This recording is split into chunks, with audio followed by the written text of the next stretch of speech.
Di tanah ribuan suku, jejak Mahabharata seakan masih bernapas dalam jiwa Nusantara. Borobudur menyimpan pesan tua tentang swarga, warisan dharma leluhur yang terlupakan. Mungkin kita bukan pewaris cerita asing, melainkan penjaga terakhir memori purba dunia.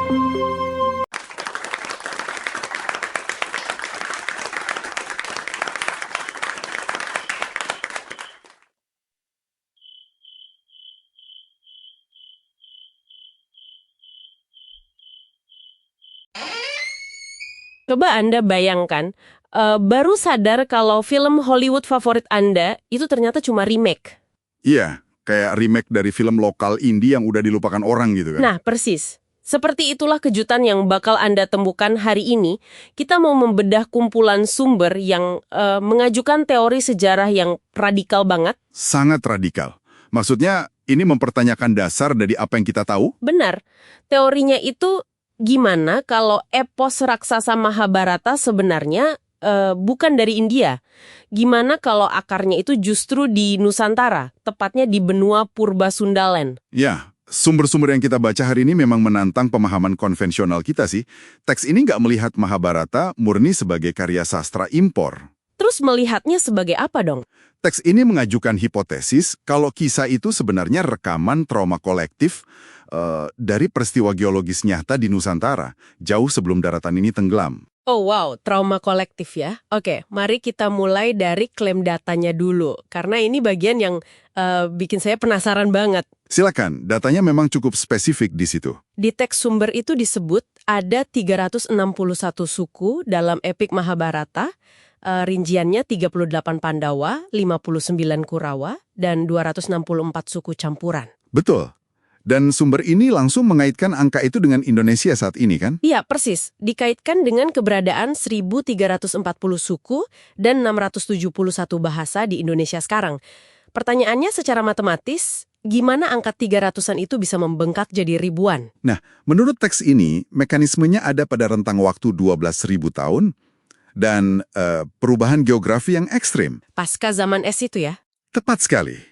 Waktu zaman es berakhir, permukaan laut kan naik drastis. Daratan raksasa Sundaland tenggelam dan cuma menyisakan daratan tertingginya aja. Yang sekarang jadi ribuan pulau di Nusantara ini kan? Iya. Bencana geologis ini yang memaksa 361 suku purba tadi terisolasi. Mereka terpecah di pulau-pulau yang beda. Tanpa kontak satu sama lain selama ribuan tahun. Benar banget. Jadi, bahasa dan budaya mereka berevolusi sendiri-sendiri. Bercabang dari kelompok inti tadi, jadi 1.300-an suku yang terfragmentasi. Jadi keberagaman etnis kita sekarang ini semacam bekas luka dari isolasi geografis massal itu. Tapi tunggu dulu, saya harus skeptis di sini. Tentu, kita harus bahas secara objektif. Apa yang janggal? Mahabharata itu kan intinya perang saudara antar dinasti ya, bukan kisah tentang banjir bandang atau benua tenggelam. Lompatan logikanya di mana ini menurut sumber kita? Itu pertanyaan yang kritis banget. Argumen dari sumber ini adalah kiamat atau kehancuran total di akhir perang Mahabharata itu sebenarnya cuma metafora. Metafora yang disandingkan gitu. Iya.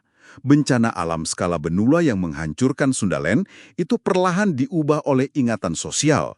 Dari generasi ke generasi, berubah jadi mitologi tentang kehancuran manusia akibat perang besar. Semacam mekanisme coping psikologis orang purba ya? Terus, sumber ini juga mengklaim jejak etnografis suku-sukunya masih ada. Betul, mereka menyajikan kesamaan profil yang sangat spesifik. Misalnya, suku Kirata di epos itu. Yang pemburu gunung itu kan? Iya, dan profil Kirata ini diklaim sangat identik dengan suku Dayak atau suku Kudu saat ini. Lalu ada juga Nishada. Sang penguasa air. Nah, cara hidup Nishada ini dipetakan sangat presisi dengan suku Bajo. Oke, masuk akal secara profil. Tapi rentang waktu 12.000 tahun itu lama banget loh.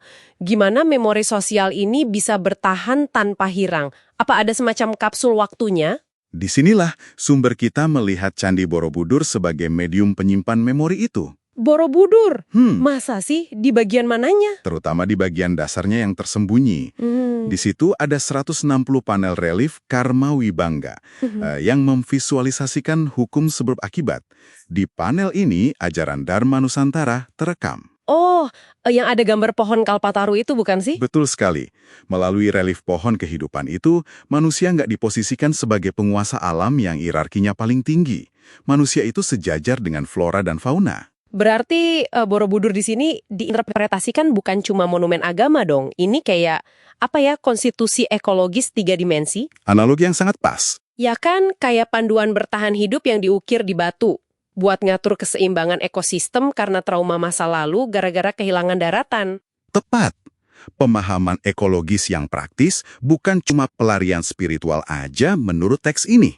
Tapi mari kita bahas sisi yang paling kontroversial nih. Mengklaim nilai-nilai ini aslinya dari Nusantara itu kan berani banget. Sangat berani ya. Kalau kita emang epicentrum aslinya, kenapa sejarah selalu mencatat kalau kita yang nerima pengaruh dari India? Bukannya kebalik tuh. Nah, sumber kita menjawab ini dengan mempertanyakan hegemoni pencatatan sejarah itu sendiri. Mereka pakai catatan pengelana Tiongkok kuno. Kayak Fahien dan Ising gitu. Iya, persis. Catatan mereka membuktikan kalau dulu para pendeta Buddha nggak bisa langsung pergi belajar ke India. Loh, kenapa nggak bisa? Mereka diwajibkan untuk tinggal bertahun-tahun dulu di Svarnawadipa atau Nusantara. Tujuannya untuk belajar tata bahasa dan ajaran Dharma sebelum ke India. Tunggu, jadi alih-alih India yang mendikte ilmu, pendeta Tiongkok harus kayak sertifikasi dulu di Nusantara. Bahkan lebih dari itu, prasasti sejarah mencatat Raja Balaputra Dewa dari Sriwijaya itu yang mendanai pembangunan biara Nalanda di India. Nalanda kan salah satu universitas tertua di dunia. Betul, jadi menurut sumber ini, Nusantara bukan cuma Ivy League tempat orang belajar, tapi Nusantara yang mendanai dan mengekspor sistem pengetahuan itu. Oh wow, terus sistem itu baru dikualifikasi secara massal di India gitu ya? Kesimpulan dari teks-teks ini, identitas Nusantara itu arsip hidup dari inovasi peradaban dunia. Ilmu yang bermigrasi keluar waktu air laut naik. Ini benar-benar mengajukan teori yang mendobrak kemapanan sejarah. Dan pastinya memaksa Anda para pendengar untuk melihat sejarah dari sudut pandang yang sama sekali baru. Terlepas dari perdebatan akademis yang pasti ada, ini membuka ruang diskusi yang sangat luas. Setuju. Dan ini menyisakan satu pemikiran provokatif buat Anda semua.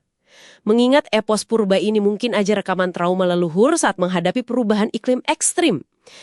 Pertanyaannya adalah ini. Cetak biru strategi bertahan hidup apalagi yang tersembunyi ya? Nah, itu dia. Strategi apa lagi yang sebenarnya lagi bersembunyi di dalam cerita rakyat lokal kita yang cuma menunggu untuk Anda pecahkan hari ini?